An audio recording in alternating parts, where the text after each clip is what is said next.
All right, it's a Saturday back here at Casino Matrix for a third vlog in a row. I promised I would change it up at some point, but I do love playing here. And actually currently at the restaurant getting a little bit of food before hopping into a 2-3-5 session. Currently pretty far down the list, so it's gonna be a little bit of a wait. But yeah, as per recent tradition, let's hop into some topics of the week. Would certainly be remiss if I didn't mention the Mike Postle situation. I actually played against Mike Postle on April 1st in that vlog at the Stones live stream. And yeah, I mean, what can I really say? It's really heavily covered at this point by a variety of people in the poker community. And I think it's really important to ultimately get to the bottom of all of the different allegations. And I think all the proper steps are being taken for that to happen. And yeah, let's just see what happens. I will say that it's really unfortunate from the perspective of integrity. I think when something like this gets compromised, I don't think anyone should have to go into a casino and feel that it's an unsafe environment, or at least be suspicious that it's an unsafe environment. I think there should be a reasonable assumption that all steps are being taken for any and every game to be safe. At the very least, I think this kind of opening of the story will help to increase, I think, security going forward, particularly for live stream games. The second topic is a little bit more fun to mention. I actually played in a home game recently. Haven't played one of these in a really long time. Actually caught some footage of that, and we'll share that with you here. We got the Asian Phil Ivey right here. Make a C-bet. Are we all gonna make it on the vlog?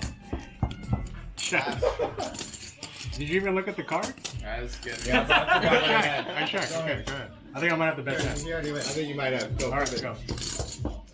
We're good? Yeah. If it's a king, I'm betting. Okay. Ooh.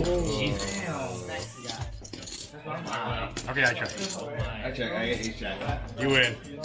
Oh. Nice hand, buddy. This one. I think that's one. C-bet. $1. 10, right? Playing a house game here. C-bet. $1. Oh. Yeah, of course I bet. This is the man that taught me how to play poker. This was back in 2003. You can thank this man. Wow. Degenerate gamblers. Always blaming somebody else. The bet is $3. You can fold it. No pressure. All right. You? Put a queen of hearts out there one time. You put a queen. I already have the queen of hearts. You got a queen of hearts? Yeah. Oh. And you got another heart? I got 2 hearts. Oh. Yeah. Give me a queen of No hearts. heart, no heart. Oh! Wow. So yeah, that was a super fun night. We played a friendly 10-cent, 20-cent no limit game. And it was really awesome to get a huge group of people together to play some poker for fun. I take the game pretty seriously, as you guys know from all the hand recaps, but it's nice to change it up and just, do something a little bit more casual, have a lot of fun.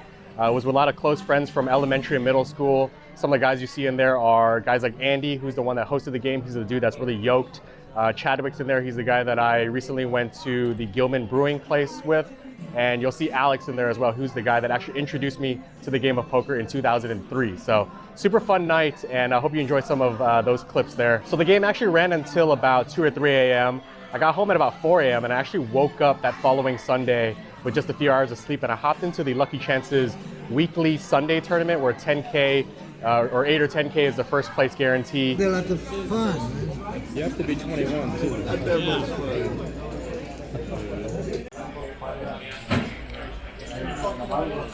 Hopped into that one, actually made a pretty deep run. I took 13th out of 151 players. Good enough for a small cash profit of $80. I was 1 place shy of a little bit of a ladder jump there. Could have been 680 was what I could have cashed if I lasted 1 spot deeper. But yeah, happy to have made it deep. Good result. Not the ideal amount of money to win after that kind of an effort, but good practice going forward either way. But yeah, this wouldn't be a proper poker vlog if I didn't throw in some hand recaps. I know a lot of you like hand recaps, and we're gonna dive into a few hands from yesterday's session played at Grayton Casino. In this first hand, I have Jack 9 of diamonds from under the gun, and I raise it to $20.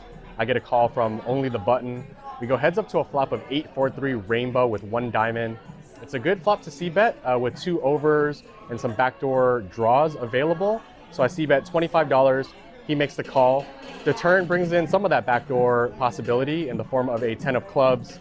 Good spot here, I think, to continue barreling. So I put out a relatively large bet of $80. He makes the call, and the river comes a 9. So now it becomes a really interesting spot because I was bluffing on flop and turn, but now I've arrived at the river with some showdown value. And after thinking through for a bit, it's a spot that a lot of people would check and just take their showdown value, but I think it's important to try to target and really pinpoint what you think your opponent's hand is. And in this case, I feel pretty confident that he's got an 8 or a hand like pocket 7s. And so rather than check it, I decided to put out a pretty small, thin value bet of $75. He doesn't think too long, and he makes the call. I turn my hand over, and it's good. So nice to take this one down. All right, the next 2 hands are very straightforward, but they're going to define how the session went. I'm in under the gun with pocket aces, and I raise it to $20. I get 3 callers, and then it gets to the small blind, who puts in a 3-bet to $130. He's only playing another 360 back, so good spot here to try to get his stack in. I put in another raise to $350. Everyone folds, and small blind just flats. And we go heads up to a flop of king, queen, 10. He just jams his 140. I make the quick call, and the board runs out, I believe, an 8 and a 5. I table my hand, and he turns over pocket queen. So unfortunate spot there to be a pretty heavy favorite and lose this one. This next hand comes in at about 5 hours into the session. I'm in under the gun with pocket aces, and I just limp. And the reason for that is that there is a player at the table that had just joined during that last half hour. He's been splashing around quite a bit. He's just kind of essentially giving money away, to be perfectly honest, just having a great time. And he's been raising every single hand. So the intention here is to limp re-raise. Not a play that I pretty much ever do, but in this exact scenario, that's definitely the plan. And he's actually been battling it out with the guy to my left, who's been essentially winning all of his money. And it's this player that puts in a raise to $25. And he gets to the player that's been splashing around. He puts in a min raise to $50. This is where I decide to pounce, and I raise it to $250. And both players make the call. I'm playing about 850 back, and the action player has about 750 back, and the other player covers the both of us. We go 3 ways to a flop of king, 8, 5, 2 clubs, I believe. The action player just leads out for $400. I decide to jam my stack. Player to the left folds, and the other player calls off rather quickly.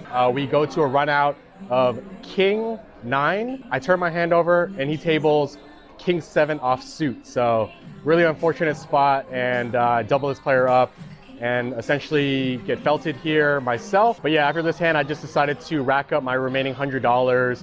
It was about 2 or 3 a.m. and it was just really hard to, I think, concentrate after taking that kind of a beat, particularly because of the cumulative happenings as of late. Obviously not being on an upswing, and in fact the opposite definitely can do some things to your mind and your mental health. And so I think it was just better to pick up. Ultimately booked a loss of $1,200, so yet another loss as of late. And yeah, it definitely sucks, but I think it's important to try and stay the course. I say this continuously, and I'm not gonna lie, you know, this stuff does kind of get to me at times. This time I think a little bit more than usual, just because of how much has been happening as of late. But at the same time, you know, certainly pride myself on training the mental side of the game, and I'm gonna continue doing that to eventually get out of this. I will get out of it. And it's just a matter of staying the course, continuing putting in the work, and just believing that the things that you're doing are correct. And over time, the math will hopefully correct itself. Apologies for getting a little bit rambly there, but just a little bit of raw emotion coming out. I think many of you can probably identify with that feeling when you go through a stretch like this. But this week wasn't without some positive though. So I want to make sure to note that I did meet a few vlog supporters over this last week, and I want to give them some quick shout outs. Met Brian at SF State. Met Albie at Grayton Casino, and just earlier tonight I bumped into David earlier in Casino Matrix here by the registration desk. So shout out to all of you. Thank you for supporting the vlog project. And also I posted vlog 37 yesterday with all of the details about the 4-figure challenge, and so many of you are participating and submitting your guesses, and that's really awesome to see all the different engagement from you all. I think I'm even hearing from a lot of you that don't normally comment on the videos, so it's nice to kind of create a little pathway for you all to chime in a more easy fashion. And again, good luck to those of you that are guessing. And yeah, gonna hop into the 2-3-5 session in a little bit, just gonna eat a little bit of food. And then from there, I will bring you back some hand recaps.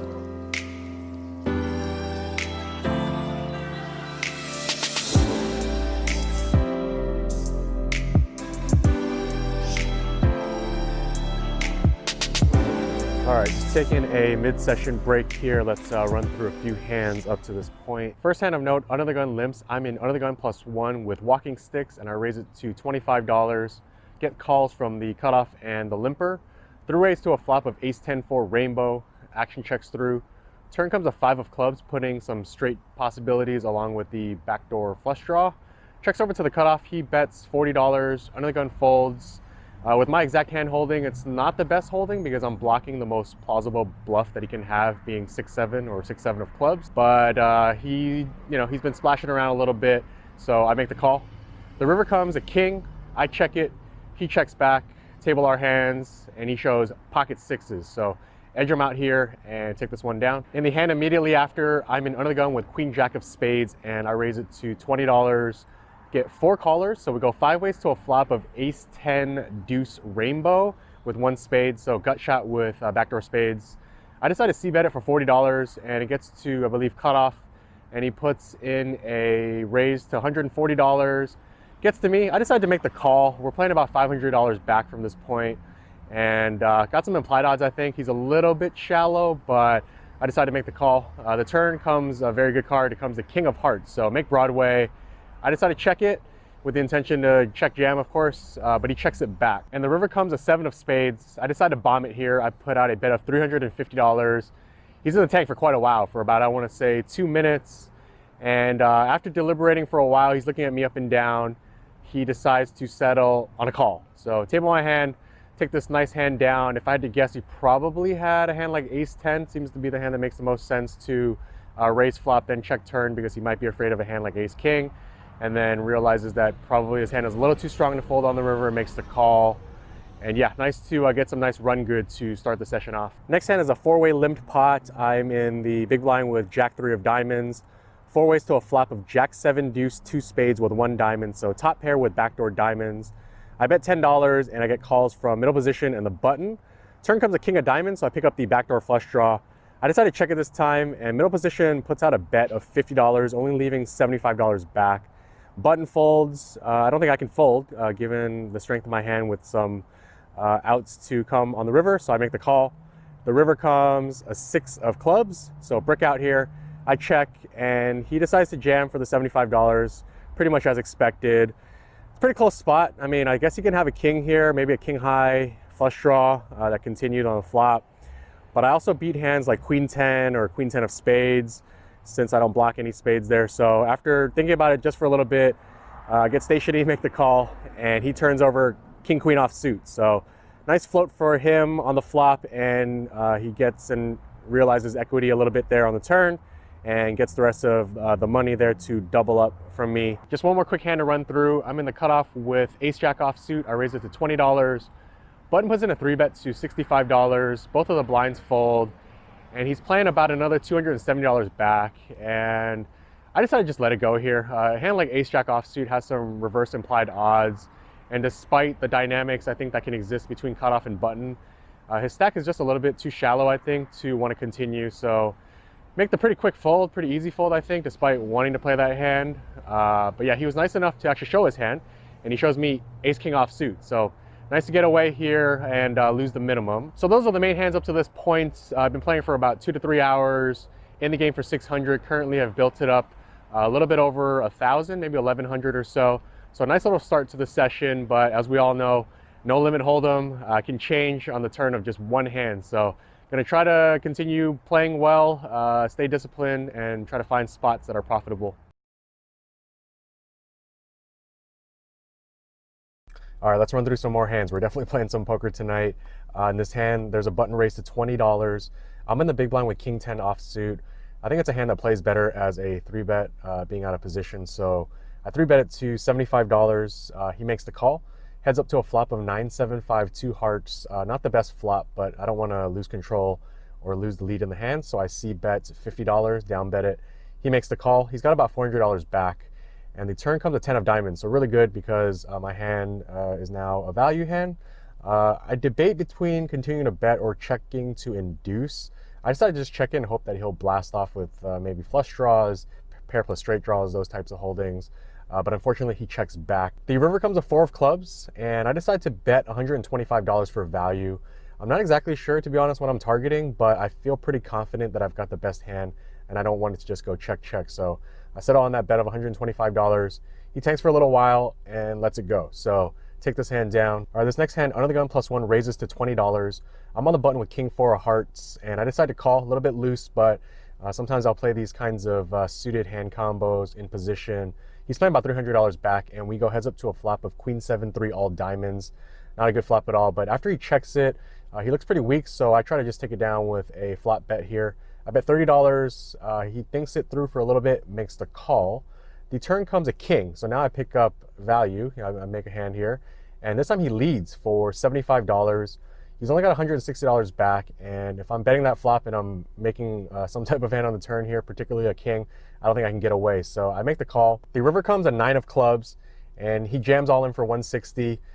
Pretty disgusting spot. I mean, I guess he could have slow played a flush. I'm not sure if he'd played Jack 10 this way, but after settling on a call on the turn and the board really not changing when we get to the river, I just can't imagine him having Jack 10. I guess I could be wrong on occasion, but I begrudgingly kind of make the call. I get stationy as usual, and this time I'm good. So he mucks it and take this hand down. This next hand, UTG limps. I'm UTG 1 with pocket 8s. I raise it to $25, and I got 4 callers. We go 5 ways to a flop of 10-4-3 rainbow. Pretty decent flop, only just 1 overcard there.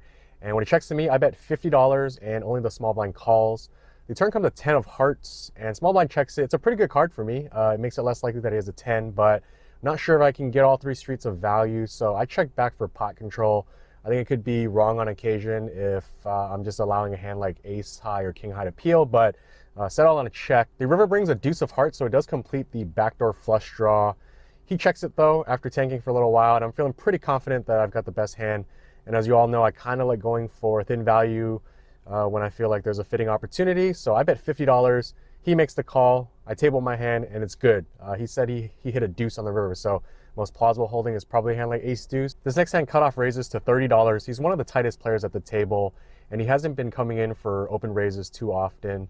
And I'm on the button with queen 10 of clubs. I would like to 3-bet this hand a lot of the times against different types of players, but in position against a tight player, I'm okay with the call, and everyone else folds. We go heads up to a flop of queen 7-6, 2 diamonds, flop top pair here, and he continuation bets pretty large for $50. I make the call. The turn comes at 8 of clubs, so now I pick up the gut shot.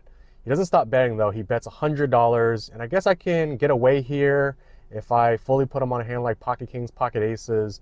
But because there's a diamond draw out there, I think he might still have a flush draw. And with the additional equity of picking up a gut shot here, I'm okay with a call, so that's what I do. The river comes a deuce of clubs, and he bets $140. Feels really value heavy, but as mentioned on the turn, I think he can still have some ace king, ace queen, ace 10 of diamonds here. So I call, and he turns over a hand that I did not expect to see. He has 6-7 of clubs, so he flopped bottom 2 pair. So didn't expect to lose the hand in this way, but it's actually kind of a good thing. I thought he was a little bit tighter than this. I would have expected him to limp a hand like 6-7 of clubs, but because he raised it, it actually gives me some additional info going forward on this session. And yeah, props to him, I think, for using his image pretty well. So this next hand is against the same aforementioned player, and this time he opens from the hijack to $25. I'm in the cutoff with ace-5 offsuit, and I'm coming after him this time based on what I saw recently, and I put in a 3-bet to $80. He takes for a little while, makes the call. We go heads up to a flop of queen 8-7, 2 clubs. He checks, I down c-bet $60. He tanks again, makes the call. The turn comes a 3 of diamonds. He checks it, and I bomb it this time for $225. And after moving around quite a bit and thinking it through, he ends up jamming for $600. So not good at all, and I decide to, of course, let it go. I do take a pretty long look at him to see if I can pick up any additional info going forward. He did seem a little bit nervous, but I'm not sure exactly what that indicates. Maybe he has a hand like pocket 8s, maybe pocket queens on occasion, but he takes this one down. I get a little bit metagame-ish here by going after him, and cost me $350, unfortunately. So yeah, at the peak, I was up around $1,300, and after those 2 hands, I unfortunately am only up around $600 or $700, so gave back quite a bit there.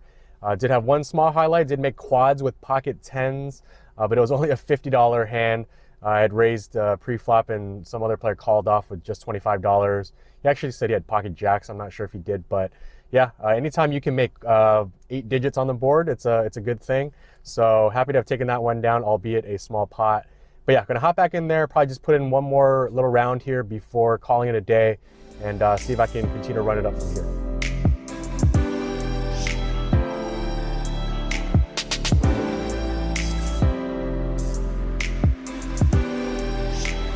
All right, just closing out a session. It's pretty early, late. and it's another hour drive home. Only a couple more hands to run through, but pretty tired. So just gonna do that in the afternoon, morning, whenever I wake up.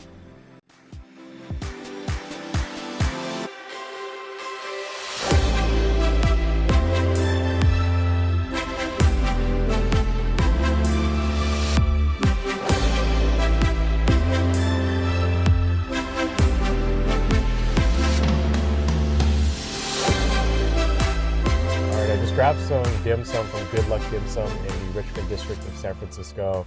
Really good spot. I think a lot of people know of this place, but in case you've never been, really good spot for grab and go dim sum. It's sort of like the In-N-Out burger of dim sum. I wouldn't call it exactly a fantastic dining experience because it is made for grab and go. So it won't replace like your standard Chinese restaurants, but good spot nonetheless to grab some of that food. But before I grub down, just gonna run through a couple more hands from I guess a few hours ago. I have pocket threes, 2 red threes, and under the gun, and I raise it to $20. I get a call from the hijack, and then cutoff puts in a 3-bet to $75. And I make the call, as does hijack. We go three-ways to a flop of 9-8-5, 2 diamonds. Interesting flop, and I think the person that put in the 3-bet, he's a bit on the tighter side, and I suspect that he's rarely ever 3-betting there without pocket pairs, and it's most likely an overpair to this board. So I take a pretty unique line and I bet $50, I donk bet it. And I'm a little bit afraid, obviously, of hijack. He's the one that can have a lot of sets and straights here. But after thinking about it for a little bit, he lets it go. So that's a good sign. And then cutoff does make the call. So that's what I pretty much expect with all of his overpairs. And then when the turn comes to 7 of diamonds, it's a really good card in terms of kind of a scary board texture for his hand holding. I'm almost never putting him on a hand like Ace-X of diamonds. And it's really hard to explain the rationale, but he just plays so tight that when he's 3-betting pre there, it's most likely queens or better. So I think I can effectively get him off that kind of a hand, and that's what I do. I jam it for $300. He's only got $300 back. He thinks it through for a little bit and lets it go. So turn my threes into a bluff here. Did still have some additional equity if needed with the diamond. The only card I'm afraid of, or the only hand I'm afraid of, is if he had a hand like pocket aces with a diamond in it, and clearly he didn't because I think he would have called off. And even hands like queens or kings with a diamond in it might have to fold. So happy with that play. Took a very unique, aggressive line, purely exploitative in this spot, and happy that it worked out. In this next hand, I have walking sticks again. I raise it to $20 from under the gun. I get calls from the cutoff and the button. And then small blind puts in a 3-bet, a rather smallish one, $85. Only I make the call. We go heads up to a flop of 10-10-4. He down c-bets 50.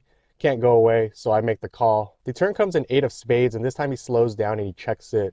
I consider betting to deny equity against hands like ace, king, ace, queen, but I think on occasion he can be checking here for pot control with hands that are better than mine. Obviously, jacks are better, so I decided to check it back. And the river comes a deuce, so a pretty good run out. And after tanking for a little bit, he checks.